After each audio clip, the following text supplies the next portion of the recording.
जी संदड़िया जी ने एक अनुबंध किया था कि ये प्रोजेक्ट 30 माह के अंदर कंप्लीट करके यानी जून 18 तक में कंप्लीट करके और इनको आधिपत्य सौंप दिया। वो ना तो फ्लैट कंप्लीट किए और ना ही इन लोगों को उसका आधिपत्य सौंपे। ऐसे लोगों का पैसा भी हड़प गए हैं ये बिल्डर्स द्वारा। वो राशि उनकी एडवांस राशि लौटाई नहीं जा रही है, उनको परेशान किया जा रहा है। इतनी राशि वार्ड हुई है, अगर संदड़िया बिल्डर्स लेट करते हैं तो 6%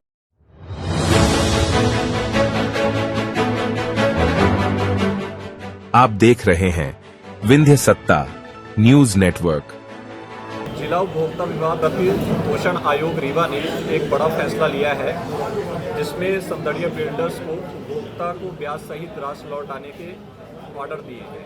पूरा मामला क्या है और ये मामला कहां से शुरू हुआ, क्या अनुबंध था, जिन ग्राहकों के साथ इस तरह का बर्ताव किया गया है, इस पूरे मामले पर हम बातचीत करेंगे ब्रजेश सिंह जी से। हमारे साथ ब्रजेश सिंह जी हैं। सर, क्या पूरा मामला था जिसमें आयोग ने बड़ा फैसला संदड़िया के खिलाफ किया है? उसमें क्या था कि हमारे परिचित लोग हैं नरेंद्र कुमार गुप्ता जी, सरस्वती गुप्ता एवं रजनीश गुप्ता, तीनों लोगों ने संदड़िया गोल्ड जो सिरमौर चौराहा स्थित है, जिसे श्री अजीत संदड़िया जी बना रहे हैं, जो बन रहा है, उसमें 3 फ्लैट लेने के लिए उन्होंने वर्ष 2015-16 में एग्रीमेंट किया था। उसमें से नरेंद्र गुप्ता जी ने लिया था एक फ्लैट जिसकी कीमत थी 38,77,000 रुपये, जिसमें उन्होंने 19,38,750 रुपये एडवांस जमा किया था। शेष राशि रजिस्ट्री उसका आधिपत्य सौंपे जाने के समय जब विक्रय पत्र निष्पादित होता तब देना था। उसके बाद सरस्वती गुप्ता ने एक फ्लैट बुक किया था, उन्होंने 15-16 में बुक किया था, उन्होंने एडवांस राशि दिया था और शेष पैसा उसके बाद दिया जाना था रजिस्ट्री के बाद। तीसरा रजनीश गुप्ता जी ने फ्लैट लिया था। इसमें अजीत संदड़िया जी ने एक अनुबंध किया था, इसमें उन्होंने ये कहा था कि हम ये प्रोजेक्ट 30 माह के अंदर कंप्लीट करके यानी जून 18 तक में कंप्लीट करके और इनको आधिपत्य सौंप दिया। लेकिन 2022 तक वो ना तो फ्लैट कंप्लीट किए और ना ही इन लोगों को उसका आधिपत्य सौंपे।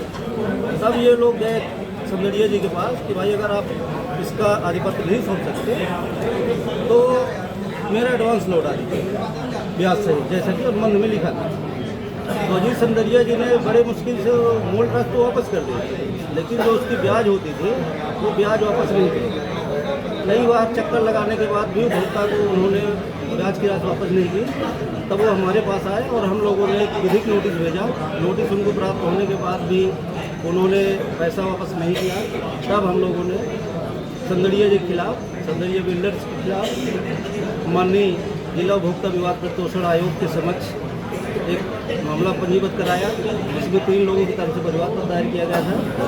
उसमें से आयोग द्वारा दोनों पक्षों को सुने जाने के बाद आयोग द्वारा जो ब्याज की राशि होती थी शेष लगभग तीनों लोगों की मिला के 19,68,750 रुपये और एक व्यक्ति की 7,31,000 रुपये, एक जन की 5,40,000 रुपये और एक जन की 6,97,950 रुपये माननीय आयोग ने ब्याज की राशि दिए जाने हेतु संदड़िया बिल्डर को आदेशित किया है। और इस तरह जी, ये परिवाद आपने कब दायर किया था और परिवाद जब दायर हुई, जब बहस हुई, तो संदड़िया बिल्डर्स ने अपने पक्ष में क्या कहा, किस कारण से फ्लैट नहीं दे पाए? जी, जब वर्ष 2022 तक संदड़िया बिल्डर्स ने फ्लैट परचेज करके नहीं दिया तो मजबूर होकर इन्होंने फिर परिवार पत्र दायर किया। वर्ष 2022 में हम लोगों ने परिवार दायर किया। उसके बाद संदड़िया बिल्डर्स की तरफ से अधिवक्ता हाजिर हुए, उनकी तरफ से एफिडेविट लिया है संदड़िया जी की तरफ से। उन्होंने ये कहा कि कस्टमर जो है, ये उपभोक्ता जो हमारे थे, इन्होंने न लेने के हिसाब से अपना पैसा वापस मांगा था और संपूर्ण संतुष्टि में पैसा ले लिया था। इनको ब्याज पाने की बात नहीं है। ये प्रोजेक्ट का लोकेशन क्या था? ये प्रोजेक्ट जो है ये सिरमौर चौराहा, जिला रीवा के सिरमौर चौराहा मेन हाट जगह में है। संदड़िया गोल्ड के नाम से ये बिल्डिंग है, जिसमें इन तीनों लोगों ने फ्लैट बुक किया था। तो जिस परिवार दायर में जो फैसला लिया गया है, तो कितने दिन के भीतर ये आयोग ने कहा है कि ब्याज की राशि लौटानी? आयोग ने ये कहा है कि वो ये पैसा अदा करें। उन्होंने कोई लिमिटेशन नहीं रखा है, कोई टाइम लिमिट नहीं दिया है। कि आपने कहा कि और लोग किस तरह से फंसे हुए हैं, ऐसे मामले और भी हैं। जी हाँ। तो अभी आपने 3 मामले सॉर्ट आउट किए हैं जिसमें आयोग ने बड़ा फैसला लिया है। अगर कुल मिला के कहा जाए जो एक भ्रांतियाँ थी लोगों के मन में कि संदर्य बिल्डर्स के खिलाफ कौन जा सकता है, लेकिन ये सीधा उपभोक्ता से जुड़ा हुआ मामला था। तो और हाँ, इसमें अभी कई लोग हमारे संपर्क में आए हैं जो उपभोक्ता वहाँ पैसा जमा किए थे, उन्होंने केवल रजिस्टर में लिखा के चले आए थे, कोई दस्तावेज नहीं लिए, अनुबंध नहीं लिए, कोई उनसे पावती नहीं लिए पैसा देने की। ऐसे लोगों का पैसा भी हड़प गए हैं, मतलब ये बिल्डर्स द्वारा वो राशि उनकी एडवांस राशि लौटाई नहीं जा रही है। बहुत सारे लोग ऐसे हैं जिनके पास अनुबंध नहीं है, तो उनको परेशान किया जा रहा है। जो नहीं लेना चाहते हो टाइम पे उनका भी आधिपत्य नहीं सौंपा गया, तो उनका भी एडवांस नहीं वापस कर रहे हैं। ये सारी समस्याएं आ रही हैं। अच्छा, पोजीशन लेटर न देने की वजह क्या, एक बार मैं ये जानना चाहूँगा कि क्या वजह उन्होंने बताई आयोग के सामने?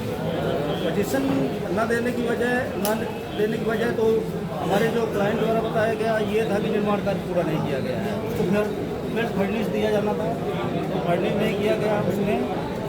और जो उनके द्वारा बताया गया था संदर्य बिल्डर्स द्वारा, उन्होंने कहा कि हमारा निर्माण पूर्ण हो गया है, जबकि जांच के दौरान ये पाया गया कि नहीं पूर्ण हुआ है 2022 में। अगर माना जाए कि राशि अगर नहीं लौटाते हैं तो फिर अगला फैसला क्या होगा? राशि नहीं लौटाते हैं तो ये संदर्य बिल्डर के खिलाफ हम लोग इजराय दायर करेंगे, उनकी जो चल संपत्ति उनको पूर्ण करवाएंगे, अपूर्ण करवाएंगे तो उनको पैसा अपने क्लाइंट का पैसा माननीय आयोग के समक्ष मिलेगा। और लोगों को क्या सजेशन देना चाहेंगे जो संदड़िया हो या फिर और बिल्डर्स हो जो नए नए प्रोजेक्ट आते हैं और अनुबंध होता है, अनुबंध का पालन नहीं होता है, तो वो लोग ऐसे बहुत सारे लोग हैं जो ऐसे स्थिति में फंस जाते हैं कि वो क्या करें क्या ना करें? जी, ये बहुत महत्वपूर्ण विषय है आज के समय में। मैं माननीय उपभोक्ताओं को, क्योंकि हम लोग भी उपभोक्ता ही हैं कहीं ना कहीं, सभी को कोई भी सामग्री के करते हैं, भूमि भवन, गाड़ी, कपड़ा, लोहा, सीमेंट, कुछ भी, उसमें जितनी कीमत तय हो उसका पक्का बिल लें, पूरा पैसा एक नंबर से दें। और अगर किसी कारणवश उस समय भूमि भवन लेते हैं, रजिस्ट्री नहीं हो पाती है, तो रजिस्टर्ड एग्रीमेंट करवाएं, एग्रीमेंट में पूरा पैसा दर्ज कर किसी बिल्डर या किसी व्यापारी द्वारा उनको परेशान किया जाता है तो माननीय आयोग के समक्ष जा सकते हैं, स्वयं भी जा सकते हैं। वो माननीय आयोग में एक आवेदन देंगे, उसके आधार पर उनकी समस्याओं का निराकरण करेंगे। मैं आपसे जानना चाहूँगा कि जिला उपभोक्ता विवाद प्रतिशोधन आयोग जो है कितने स्टेट पे काम करता है? वैसे आपने बताया कि डिस्ट्रिक्ट और स्टेट और ये प्रारंभिक जो न्यायालय है आयोग की वो जिला लेवल पर होते हैं, लगभग हर जिले में रहते हैं। नई नई जिलों में कंप्लीट नहीं हुई है तो हर जिलों में है। जिले के बाद फिर वो स्टेट में हो जाते हैं, जैसे अपने यहाँ का स्टेट फोरम भोपाल में है, फिर भोपाल के बाद नेशनल फोरम होता है दिल्ली में, तो अपन 3 स्टेट में जा सकते हैं। अभी ये तो लाखों की संख्या में राशि, इसलिए डिस्ट्रिक्ट में सॉर्ट आउट करना बेटर। लेकिन अगर ये राशि 1 करोड़ से ऊपर की होती तो क्षेत्राधिकार भी स्टेट फोरम। बहुत बहुत धन्यवाद हमसे बातचीत करने के लिए। तो हमारे साथ ब्रजेश सिंह जी जिन्होंने बताया है कि उपभोक्ता आयोग ने एक बड़ा फैसला लिया है जिसमें 3 उपभोक्ताओं को राहत मिली है।